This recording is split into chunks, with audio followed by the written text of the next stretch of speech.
ગુજરાતમાં થોડા દિવસ પહેલા કોંગ્રેસનું એક રાષ્ટ્રીય અધિવેશન મળ્યું હતું। અધિવેશન બાદ જે મુદ્દાઓની ત્યાં ચર્ચાઓ થઈ હતી કે ગુજરાતમાં કોંગ્રેસ કઈ રીતના ભારતીય જનતા પાર્ટીને 2027ની ચૂંટણીની અંદર માત આપી શકે, તેને લઈને અનેક મુદ્દાઓ પર ચર્ચા થઈ। પણ હવે ફરી વખત જ્યારે રાહુલ ગાંધી ગુજરાતમાં આવી રહ્યા છે તે પહેલાં ઉત્તર ગુજરાતની અંદર ક્ષત્રિય ઠાકોર સમાજનું એક મહાસંમેલન મળ્યું, એક બેઠક મળી। આ બેઠકમાં હવે ફરી વખત જ્યારે ઠાકોર સમાજ ભારતીય જનતા પાર્ટી તરફ વળી રહ્યો છે, એને ફરી વખત કોંગ્રેસમાં કઈ રીતના લાવી શકાય તેને લઈને મહત્વના મુદ્દાઓ પર ચર્ચા પણ થઈ। તો નમસ્કાર, આપ જોઈ રહ્યા છો ન્યૂઝ રૂમ, આપની સાથે છું કૃણાલ આહિર। ગુજરાતમાં કોંગ્રેસનું જ્યારે રાષ્ટ્રીય અધિવેશન મળ્યું અને અધિવેશનમાં જ્યારે એઆઈસીસીની મિટિંગમાં ગુજરાતના અનેક મુદ્દાઓ પર ખાસ કરીને ચર્ચાઓ કરવામાં આવી કે ગુજરાતમાં કેમ અમુક સમાજ કોંગ્રેસથી દૂર થતો જાય છે, યુવાનો કેમ કોંગ્રેસ સાથે જોડાઈ નથી રહ્યા અને કોંગ્રેસના એ દિગ્ગજ નેતાઓ માત્ર કેમ ટેબલ પોલિટિક્સ કરી રહ્યા છે, રસ્તાઓ પર વિરોધ કરવા માટે કેમ નથી ઉતરતા। આ તમામ મુદ્દે ચર્ચાઓ થઈ હતી અને હાલ જ્યારે અધિવેશન પૂરું થયા બાદ હવે ફેરફારોની ગુંજાઈશ શરૂ થઈ ગઈ છે। શરૂઆત થઈ છે ઉત્તર ગુજરાતથી એટલા માટે કેમ કે કોળી ઠાકોર સમાજની ખૂબ મોટી વસ્તી ગુજરાતમાં છે અને આ સમાજ કોઈ પણ પાર્ટી માટે જ્યારે ચૂંટણી હોય ત્યારે નિર્ણાયક સાબિત થતો હોય છે અને ઠાકોર સમાજ ફરી વખત જ્યારે કોંગ્રેસનો એનો કોર વોટર હતો એ ભારતીય જનતા પાર્ટી તરફ ધીમે ધીમે વળી રહ્યો છે। તમે વાવની પેટા ચૂંટણીમાં પણ જોયું હશે અને અત્યારે હાલ ઉત્તર ગુજરાતના કોઈ દમદાર અને સક્ષમ નેતા કોંગ્રેસ પાસે હોય તો એકમાત્ર બનાસકાંઠાના સાંસદ ગેનીબેન ઠાકોર છે। જ્યારે જગદીશ ઠાકોરને પણ હવે સાઈડમાં કરી અને કોંગ્રેસે ગેનીબેન ઠાકોરને જ્યારે મોટી જવાબદારી સોંપવામાં આવી છે ત્યારે આજે જે બેઠક મળી હતી આ બેઠકમાં ગેનીબેન ઠાકોર, જગદીશ ઠાકોર, અમિત ચાવડા, ભરતસિંહ સોલંકી સહિતના દિગ્ગજ નેતાઓની સાથે સાથે ઠાકોર અને ક્ષત્રિય સમાજના આગેવાનો પણ ઉપસ્થિત હતા। આ બેઠકની અંદર જે કોંગ્રેસથી નારાજ લોકોને કઈ રીતના ફરી વખત કોંગ્રેસમાં લાવી શકાય, કોંગ્રેસનો જે કોર વોટર હતો એ ભારતીય જનતા પાર્ટી તરફ વળી રહ્યો છે તેને કઈ રીતના ફરી વખત કોંગ્રેસમાં જોડી શકાય, કોંગ્રેસમાં કયા એવા મુદ્દાઓ છે તેનાથી યુવા વર્ગ પણ ફરી વખત કોંગ્રેસમાં જોડાઈ શકે, આ તમામ મુદ્દાને લઈ ત્યાં બેઠક થઈ અને બેઠક એટલા માટે જરૂરી હતી કેમ કે રાહુલ ગાંધી ફરી વખત 2 દિવસના પ્રવાસે ઉત્તર ગુજરાતમાં આવી રહ્યા છે। જ્યારે કોઈ રાષ્ટ્રીય નેતા કોઈ વિસ્તારમાં આવતા હોય છે ત્યારે ત્યાંના નેતાઓ પાસે રિપોર્ટ માંગતા હોય છે।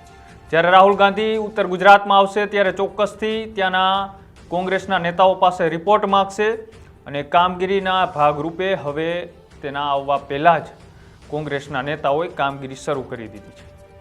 હવે જોવાનું એ છે કે 2027ની રણનીતિ કોંગ્રેસે અત્યારથી શરૂ કરી દીધી છે અને રણનીતિ હવે કોંગ્રેસને કેટલી કારગર સાબિત કરે છે, કઈ રીતના કોંગ્રેસ મજબૂતાઈથી મેદાને ઉતરે છે અને ભારતીય જનતા પાર્ટીને જ્યારે 2017માં ખૂબ મોટી લડત આપી હતી અને કોંગ્રેસ સત્તાથી થોડી જ દૂર રહી ગઈ હતી એવી જ લડત હવે 2027માં આપે છે કે નહીં તેને લઈને પણ ચર્ચાઓ થશે। તો શરૂઆત તો થઈ ગઈ છે પણ આ શરૂઆત હવે ક્યાં સુધી આગળ વધે છે ને કયા મોટા ફેરફારો થાય છે તે આગામી દિવસોમાં ખબર પડશે। પણ આ બેઠકમાંથી ગેનીબેન ઠાકોરે શું કહ્યું તે પણ તમે એકવાર સાંભળો। પાટણ યુનિવર્સિટી ખાતે ઉત્તર ગુજરાતનો ક્ષત્રિય ઠાકોર સમાજ એ પોતપોતાના વિસ્તારની અંદર કુરિવાજો જે છે એની અંદર કાપ આવે, ખર્ચાઓ ઓછા થાય, સમૂહ લગ્નો તાલુકા કક્ષાએ થાય છે પણ પોતપોતાના ગામોની અંદર થાય અને સમાજની અંદર શિક્ષણમાં વ્યાપ વધે। અત્યારે મોટા પ્રમાણમાં જે દીકરીઓને ભણવા માટેની મુશ્કેલી પડતી હોય તો એ અપડાઉન કરતી દીકરીઓને પડે છે, ક્રાઇમ બને અને કોઈ એક ઘટના બને તો એની અસર બીજી ઘણી બધી દીકરીઓ પર પડતી હોય છે અને માતા પિતા એ ગમે એટલી દીકરી ભણવામાં હોશિયાર હોવા છતાં પણ એને ભણવા માટેની તક મળતી નથી, વ્યવસ્થાઓ ન હોવાના કારણે। તો તાલુકા કક્ષાએ અને જ્યાં જિલ્લાના મથક છે ત્યાં કન્યા હોસ્ટેલોનું નિર્માણ થાય અને રાજકીય હોય, આર્થિક હોય, સામાજિક હોય કે શૈક્ષણિક રીતે સરકારમાં વસ્તીના ધોરણે જે આપણને લાભ મળવો જોઈએ, ભાગ મળવો જોઈએ SC ST OBCને એ ક્યાંક ને ક્યાંક વસ્તીના ધોરણે નથી મળતો, તો એની માગણી એ સરકાર પાસે કઈ રીતે કરવી, આવી વિવિધ મુદ્દાઓ સાથે આજે ઉત્તર ગુજરાતના ઠાકોર સમાજ, ક્ષત્રિય સમાજ એ એકઠો થયો. હા, એટલે સ્વાભાવિક છે, પણ એ કોઈ રાજકીય હાલ કોઈ ચૂંટણીઓ નથી ત્યારે પોતપોતાના વિસ્તારની અંદર સમાજ, મેં કીધું એમ, વ્યસનમાંથી મુક્ત થાય. નાના મોટા અને બીજા સમાજો જે કાયમી ઠાકોર સમાજને મદદ કરી છે, ક્યાંક એમને પ્રોટેક્શનની જરૂર હોય, ક્યાંક એમને કોઈ પણ પ્રકારની જરૂર હોય, તો જ્યાં પોતાની વસ્તી છે ત્યાં એક બીજા નાના સમાજોને સાચવવાનું કામ પણ આ સમાજ કરે, એ પ્રમાણેની વાત કરું. જે રીતના ગિનીબેને વાત કરી કે સમાજના કુરિવાજો હોય કે વ્યસન મુક્તિની વાત હોય, આ તમામ મુદ્દે આ બેઠકની અંદર ચર્ચાઓ થઈ. પણ આ બેઠક ખાસ કરીને કોંગ્રેસને કઈ રીતના, જે કોંગ્રેસથી વિમુખ થયેલા મતદારો છે એને કઈ રીતના ફરી વખત કોંગ્રેસમાં લાવી શકાય, તે એક મહત્વનો મુદ્દો હતો. અને ત્યારે અમિત ચાવડાને પણ પૂછવામાં આવ્યું, ત્યારે અમિત ચાવડાએ શું કહ્યું તે પણ તમે એકવાર સાંભળો.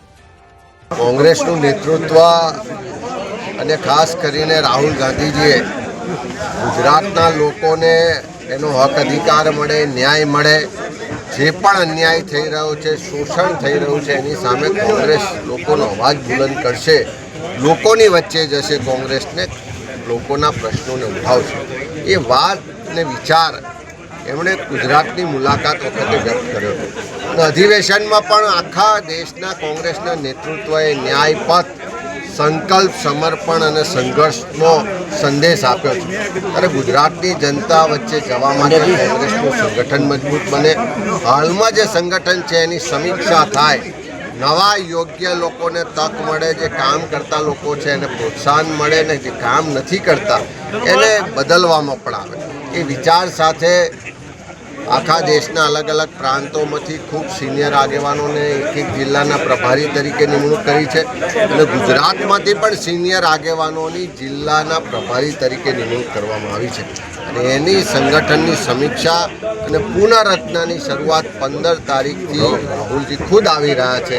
તમામ નિરીક્ષકો સાથે મિટિંગ કરશે, બધા લોકોને માર્ગદર્શન આપશે, આખો જે સંગઠનનો નવો ઢાંચો બનવા જઈ રહ્યો છે એની રૂપરેખા સમજાવશે.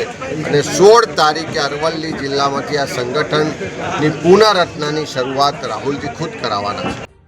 જે રીતના અમિત ચાવડાએ વાત કરી કે રાહુલ ગાંધી ફરી વખત ગુજરાતમાં આવી રહ્યા છે, એ પહેલાં હવે કોંગ્રેસ કઈ રીતના મજબૂતાઈથી આગળ વધી રહી છે અને હવે કયા મોટા ફેરફારો કરવાના છે તેને લઈને તેમણે ચર્ચાઓ કરી. અને ખાસ કરીને ઉત્તર ગુજરાતમાં જે ખૂબ મોટો વર્ગ એ કોંગ્રેસ સાથે જોડાયેલો હતો, પણ અત્યારે એકમાત્ર સાંસદ અને ઠાકોર સમાજના દિગ્ગજ નેતા એવા ગેનીબેન ઠાકોર ખૂબ મજબૂતાઈથી લડત આપી રહ્યા છે. હવે બીજા નેતાઓ કઈ રીતના નારાજ છે, પાર્ટીમાં રહીને પણ નારાજ છે અથવા તો ભારતીય જનતા પાર્ટી તરફ તેમનો ઝુકાવ છે, તેવા નેતાઓને ફરી વખત સક્રિય કરી અને મેદાનમાં ઉતારવામાં આવશે. હવે જોવાનું એ છે કે 2027નું રણછીંગું કોંગ્રેસ અત્યારથી ફૂંકી રહી છે અને આ એની રણનીતિ કેટલી સાબિત થાય છે એ આવનારા દિવસોમાં ખબર પડશે. પણ તમારું શું માનવું છે આ બેઠકને લઈ? અને ફરી વખત રાહુલ ગાંધી જ્યારે ગુજરાત આવી રહ્યા છે અને રાહુલ ગાંધી સહિત કોંગ્રેસની નજર હવે ગુજરાત પર છે, એ કેટલી કારગર સાબિત થાય છે એ અમારી કોમેન્ટ બોક્સની અંદર જણાવજો. આવા જ રાજકીય અહેવાલો જોવા માટે અમારી યુટ્યુબ ચેનલ ન્યૂઝ રૂમને આજે જ લાઇક કરો, શેર કરો અને સબસ્ક્રાઇબ કરો. નમસ્કાર.